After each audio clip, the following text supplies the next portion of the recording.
അപ്പോൾ വിശുദ്ധമായ ഓശാന ഞായർ ദിവസമാണ് ഞാൻ കണ്ണൂരുള്ളത്.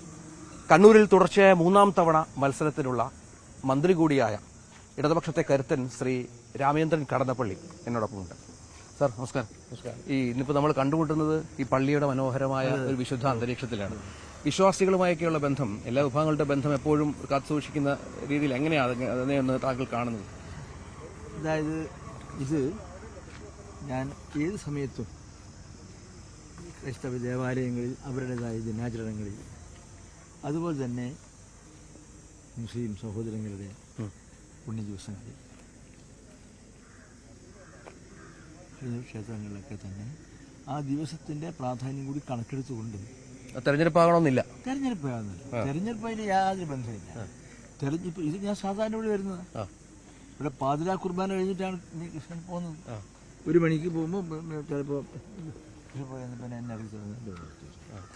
അത് ഇത് തെരഞ്ഞെടുപ്പായിട്ട് ഈ സന്ദർശനത്തിൽ യാതൊരു ബന്ധവുമില്ല. അങ്ങനെ വരുന്ന ആളുകൾ കാരണം എന്നെ സമയത്തോളം അതല്ല. ഞാൻ ഇവിടെ ഒരു ദിവസം കണ്ടില്ലെങ്കിലല്ല, ഇന്നത്തെ കണ്ടില്ലല്ലോ എന്ന് പറയും. സ്ത്രീകളും പുരുഷന്മാരെല്ലാം പറയും. വിശ്വാസമുണ്ടോ? ദൈവവിശ്വാസമുണ്ട്. ഈ പ്രയാസഘട്ടങ്ങളിലൊക്കെ ദൈവത്തെ പ്രാർത്ഥിക്കാറുണ്ട്. ദൈവം തന്നെ ഒരു എന്നല്ല, ഇതെല്ലാം കൂടി ഒരു എന്താ പറയുന്നത്, ഇത് പിന്നെ ഒരു ഈ പ്രപഞ്ചത്തിൽ ഒരു അദൃശ്യമായ എന്തോ ശക്തി ചൈതന്യമുണ്ട്. ആ ശക്തി ചൈതന്യം ഉള്ളതുകൊണ്ടാണ് ഓരോ കാര്യങ്ങൾ. ഇപ്പോൾ ഈ ശബരിമല വിവാദമൊക്കെ കത്തിക്കാൻ വീണ്ടും UDF ശ്രമിക്കുന്നുണ്ട്. പോറ്റിയെ കയറ്റിയ പാട്ടൊക്കെ വീണ്ടും 2ാം ഘട്ട ആയുധമായി ഉപയോഗിക്കുന്നുണ്ട്. അതൊക്കെ യേശു എന്ന് വിചാരിക്കുന്നുണ്ടോ? അതൊക്കെ ഒരു തെരഞ്ഞെടുപ്പിന്റെ പോരാട്ടത്തിൽ അതിന് ആന്തരികമായും ബാഹ്യമായും ഉണ്ടാകേണ്ടത് പ്രബുദ്ധമായ രാഷ്ട്രീയ വിഷയങ്ങളാണ്. രാജ്യത്തെ ജനങ്ങൾ നേരിടുന്ന വിഷയങ്ങളാണ്, സാമ്പത്തികവും സാമൂഹികമായിട്ടും.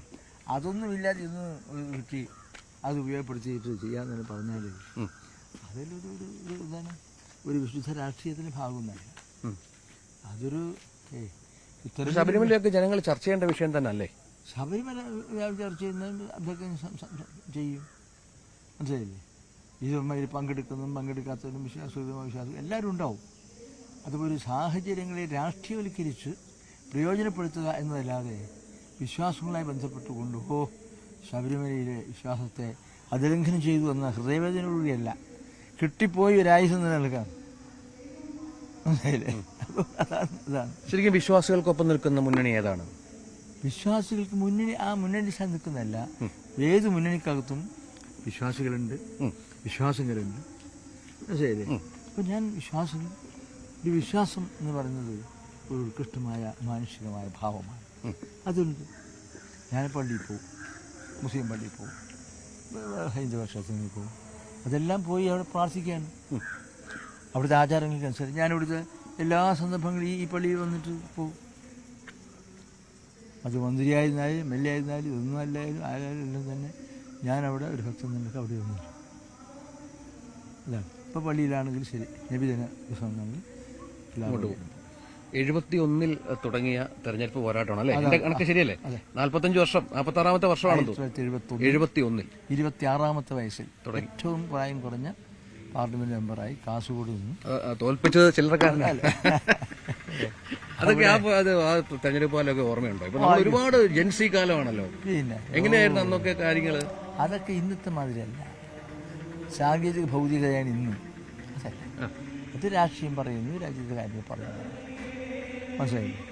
ചുവരെഴുത്ത് കൈകൊണ്ട് എഴുതി വെക്കാന്നല്ലാണ്ട് ഇത് ചുവരെഴുത്ത് നമ്മൾ സാധാരണ കല്ലൊക്കെ പൊട്ടിച്ചിട്ട് ചോപ്പിന് ഇന്നതൊക്കെ പിന്നെ വ്യവസായവൽക്കരിച്ചില്ലേ, ഫ്ലക്സായി മനോഹരമായി. അന്നൊക്കെ ഞാൻ തന്നെ ഈ ഈ കുമ്മായം മുക്കിയിട്ട് എഴുതിയിട്ടുണ്ട്. കുമ്മായം ഒക്കെ എഴുതിയാണ് അല്ലേ? അങ്ങനെയൊക്കെ അന്ന് അതൊന്നും ഇല്ല. അന്നത്തെ അതല്ലേ, അത് വരുന്നു, നടന്നു പോകുന്നു. ഇന്നത്തെ ആലങ്കാരികയൊന്നും വന്നില്ലല്ലോ, ശാസ്ത്രീയ സാങ്കേതിക സൗകര്യങ്ങളൊന്നുമില്ലല്ലോ. ഇത് സാധാരണ മറ്റേ മൈക്ക് ഫോൺ വെച്ചിട്ട് ഇതാ വരുന്നു, സ്ഥാനാർത്ഥി രാമേന്ദ്രൻ കടന്നപ്പള്ളി ഇങ്ങനെ പറയുന്നു. ഇന്നതല്ലല്ലോ, ഇത് സംഗീതമായി എന്തെല്ലാം ആധുനികവൽക്കരിക്കപ്പെട്ടു. അന്ന് ഇതൊന്നുമില്ല, അതിന് ആവശ്യമില്ലായിരുന്നു. ഞാൻ സ്ഥലത്ത് പോയ സ്ഥലങ്ങളിലൊക്കെ അമ്മ സ്ത്രീകളും എല്ലാം ഉണ്ടാവും. അമ്മ അവനെ നീ എന്തെങ്കിലും കുടിച്ചില്ല അവനെ ഞാൻ ചോദിക്കാച്ചു. ആ മാതൃത്വത്തിൻ്റെ ഒരു ആത്മഭാവം. അയ്യോ അമ്മേ. അപ്പോൾ എൻ്റെ അച്ഛനെ അറിയുന്നവരത് വടക്കൻ ഭാഗത്തുള്ളത്. എൻ്റെ അച്ഛൻ സംസ്കൃത പണ്ഡിതനും ജ്യോതിഷ പണ്ഡിതനൊക്കെ. അപ്പോൾ ഇന്നാളും മോനാന്ന് ഒരിക്കലും അതെയാ. അതല്ലേ നമുക്ക് കാണുമ്പോഴും ഒരു ജനം തോന്നുന്നത്. അമ്മയോട് അച്ഛൻ പറഞ്ഞു അന്ന് പക്ഷെ ഇപ്പൊ കുറെ മാറ്റം ഉണ്ടല്ലേ, അങ്ങനെ ഒരു പേഴ്സണലായിട്ട് ഒരാളെ കാണുക സംസാരിക്കുന്നൊക്കെയുള്ള പ്രയാസമാണ് ഈ തിരക്കേറിയ. അതൊക്കെ ഇന്നൊക്കെ സാങ്കേതിക ഭൗതികം വന്നില്ലെന്ന്.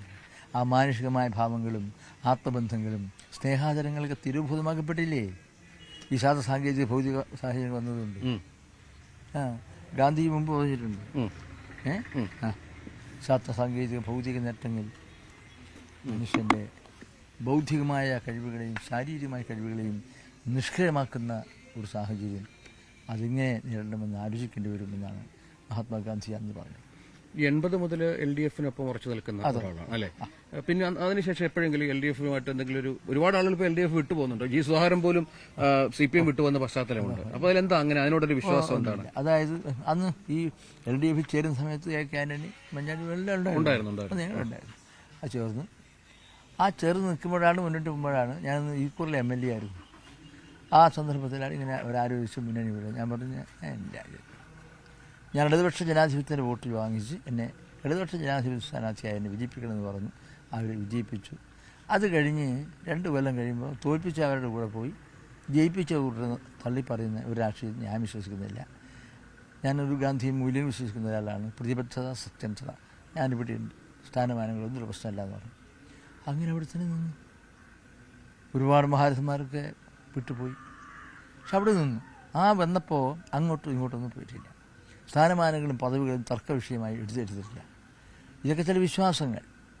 ആ വിശ്വാസങ്ങൾക്ക് അടിസ്ഥാനപരമായ ചില ആദർശപരമായ സങ്കല്പങ്ങൾ അതെല്ലാം സ്വീകരിച്ചുകൊണ്ട് മുന്നോട്ട് പോകുന്നു. ഈ 26-ാമത്തെ വയസ്സിലൊരു ആവേശം 82-ലും ഉണ്ട് അല്ലെ. തെരഞ്ഞെടുപ്പിൽ എന്താണ് പൊതുപ്രവർത്തനമാണോ ഒരു ആവേശം? എന്താ അങ്ങനെ പൊതുപ്രവർത്തി ജനങ്ങളോട് ബന്ധപ്പെടുക? ജനങ്ങളായിട്ട് ബന്ധപ്പെട്ടുകൊണ്ടുള്ള ജനകീയ ഒരു വിശ്വാസങ്ങളും ബന്ധങ്ങളുണ്ടല്ലോ. അത് അവരെ ബന്ധപ്പെടുമ്പോഴാണ് ഒരു ജീവിതത്തിൻ്റെ നിരവധി സങ്കീർണതകളും വ്യാകുലതകളും സന്തോഷങ്ങളും എല്ലാം കൂടി സങ്കരിച്ച് കാണാൻ കഴിയുന്നത്.